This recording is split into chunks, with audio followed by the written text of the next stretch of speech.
तुमच्या सगळ्यांचं आपल्या चॅनेलवर स्वागत आहे. राजस्थानमध्ये माउंट आबूच्या डोंगरामध्ये एक असं महादेवाचं मंदिर आहे, ज्याबद्दल ऐकल्यावर खरंच थोडं आश्चर्य वाटतं.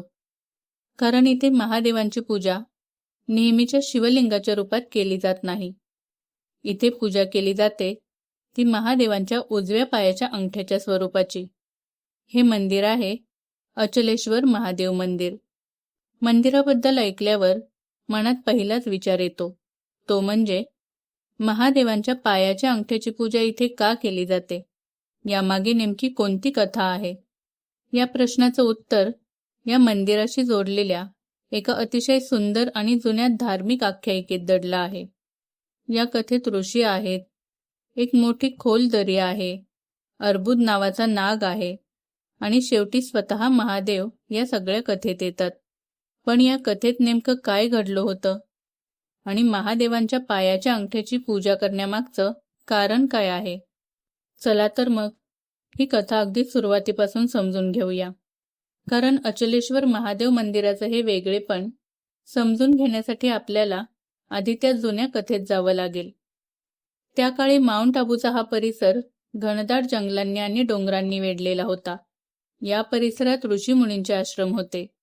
याच ठिकाणी ऋषी वशिष्ठांचा आश्रम होता, अशी या ठिकाणची धार्मिक मान्यता आहे. ऋषी वशिष्ठांच्या आश्रमात गायी होत्या आणि त्या गायी आश्रमाच्या आसपासच चरत असत. पण आश्रमाजवळ एक मोठी आणि खोल दरी होती. या खोल दरीला ब्रह्मखाई असं म्हटलं जातं. आणि ही खोल दरी असल्यामुळे आश्रमातील गायींची काळजी घ्यावी लागत होती. एखादी गाय जर चुकून त्या खोल दरीच्या दिशेने गेली तर ती त्यात पडण्याची भीती होती. आणि त्यामुळेच ऋषी वशिष्ठांना या गोष्टीची चिंता होती की ही खोल दरी भरून निघावी आणि गायी सुरक्षित राहाव्यात. त्यामुळे त्यांनी या समस्येवर उपाय शोधण्याचा प्रयत्न केला. आणि याच वेळी या कथेत अर्बुद नावाच्या नागाचा उल्लेख येतो. अर्बुद नागाने ऋषी वशिष्ठांना मदत करण्याचं ठरवलं, अशी या ठिकाणची आख्यायिका आहे. पण अर्बुद नागाने अशी कोणती मदत केली? त्याने ही मोठी आणि खोल दरी कशी भरून काढली? आणि या सगळ्या गोष्टींचा पुढे महादेवांशी काय संबंध आला? तर आता आपण या कथेत अर्बुद नागाची भूमिका समजून घेऊया. या परिसराशी जोडलेल्या धार्मिक परंपरेनुसार अर्बुद नावाचा एक नाग या ठिकाणी राहत होता. ऋषी वशिष्ठांच्या आश्रमाजवळ असलेली ती मोठी आणि खोल दरी म्हणजेच ब्रह्मखाई हा त्या काळातला मोठा प्रश्न होता. ऋषींच्या गायी सुरक्षित राहाव्यात यासाठी या दरीपासून त्यांचं रक्षण करणं गरजेचं होतं. अर्बुद नागाने ऋषी वशिष्ठांना मदत करण्याचं ठरवलं. या कथेनुसार अर्बुद नागाने नंदीवर्धन नावाच्या पर्वताला या परिसरात आणलं. त्या पर्वतामुळे ब्रह्मखाईची खोल जागा भरून निघण्यास मदत झाली, अशी मान्यता आहे. पण पर्वत तिथे आणला म्हणजे सगळं काम संपलं असं नव्हतं. तो पर्वत जागेवर स्थिर राहणंही तितकंच महत्वाचं होतं. कारण तो हलला तर पुन्हा ती खोल दरी निर्माण होण्याची शक्यता होती. म्हणून ऋषी वशिष्ठांनी महादेवांची प्रार्थना केली, अशी या ठिकाणची कथा सांगते. महादेवांनी भक्तांची प्रार्थना ऐकली आणि या पर्वताला स्थिर केलं. महादेवांनी आपल्या उजव्या पायाच्या अंगठ्याने पर्वताला स्पर्श केला आणि तो पर्वत स्थिर झाला, अशी श्रद्धा आहे. याच कारणामुळे या ठिकाणच्या परंपरेत महादेवांच्या पायाच्या अंगठ्याला विशेष महत्त्व मिळालं. अचल म्हणजे जो हलत नाही आणि जो स्थिर असतो, म्हणून या ठिकाणाशी अचल हे नाव जोडलं आहे. आणि इथल्या महादेवांना अचलेश्वर महादेव म्हणून ओळखलं जातं. या कथेमध्ये आणखी एक गोष्ट लक्षात घेण्यासारखी आहे. अचलेश्वर महादेव मंदिराला फक्त या एका आख्यायिकेमुळे महत्त्व मिळालं नाही. या मंदिराची परंपरा माउंट आबूच्या प्राचीन धार्मिक परंपरेशी जोडलेली आहे आणि स्कंद पुराणातील अर्बुद खंडाचा संदर्भही या क्षेत्राशी जोडला जातो. म्हणूनच या मंदिराकडे पाहताना आपल्याला एकाच वेळी दोन गोष्टी समजून घ्याव्या लागतात. एक म्हणजे या ठिकाणाशी जोडलेली जुनी धार्मिक कथा आणि दुसरी म्हणजे आजपर्यंत जपली गेलेली मंदिराची श्रद्धा आणि परंपरा. आजही या मंदिरात महादेवांच्या उजव्या पायाच्या अंगठ्याच्या स्वरूपाला विशेष मान दिला जातो आणि इथेच या मंदिराचं सगळ्यात मोठं वेगळेपण आपल्याला जाणवतं. कारण भारतात अनेक प्रसिद्ध शिवमंदिरं आपण पाहतो, पण महादेवांच्या पायाच्या अंगठ्याच्या स्वरूपाची अशी पूजा ही अतिशय वेगळी परंपरा आहे. अचलेश्वर महादेव मंदिराचं सगळ्यात वेगळं वैशिष्ट्य आता आपल्याला समजलं आहे. इथे महादेवांच्या उजव्या पायाच्या अंगठ्याच्या स्वरूपाची पूजा केली जाते. पण ही परंपरा पाहिल्यावर एक गोष्ट जाणवते. आपल्या भारतात देवाची पूजा करण्याची पद्धत प्रत्येक ठिकाणी सारखी नसते. कुठे महादेवांची पूजा ही शिवलिंगाच्या रूपात होते, तर कुठे त्यांच्या एखाद्या विशेष स्वरूपाला महत्त्व दिलं जातं. अचलेश्वर महादेव मंदिरातही अशीच एक वेगळी परंपरा आजपर्यंत जपली गेली आहे. हे मंदिर राजस्थानमधील माउंट आबू परिसरातील अचलगड येथे आहे.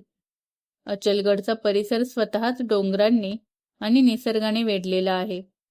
त्यामुळे या मंदिरात गेल्यावर केवळ देवदर्शनच होत नाही, तर या प्राचीन परिसराचा वेगळाच अनुभव येतो. या मंदिराशी अनेक धार्मिक श्रद्धा जोडलेल्या आहेत. मंदिराजवळ ब्रह्मखाईशी संबंधित जागेचाही उल्लेख केला जातो. या ठिकाणाबद्दल स्थानिक पातळीवर अनेक कथा आणि श्रद्धा सांगितल्या जातात.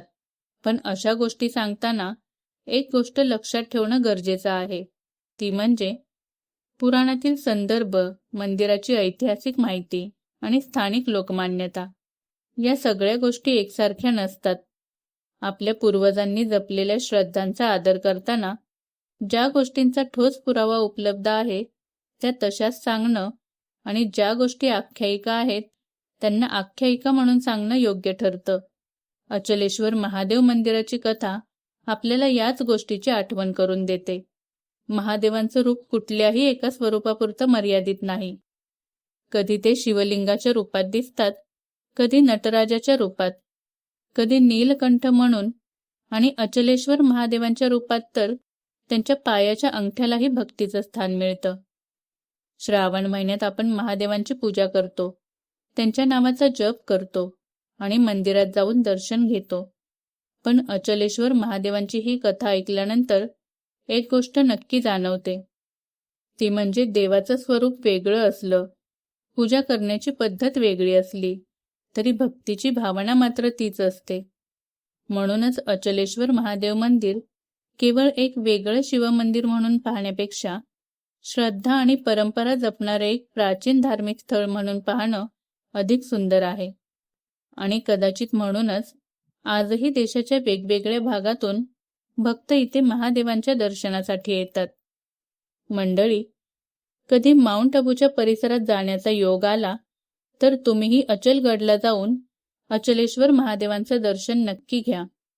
या अनोख्या मंदिराची कथा आठवत महादेवांच्या चरणी मनापासून नतमस्तक व्हा.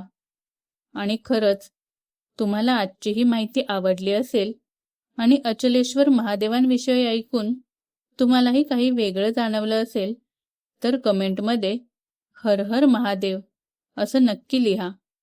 ही माहिती एखाद्या शिवभक्ताला आवडेल असं वाटत असेल तर त्यांच्यासोबत हा व्हिडिओ नक्की शेअर करा.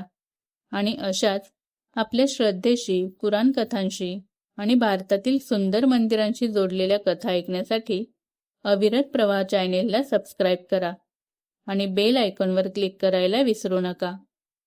तर पुन्हा भेटूया अशाच एका सुंदर कथेसोबत. हर हर महादेव. धन्यवाद.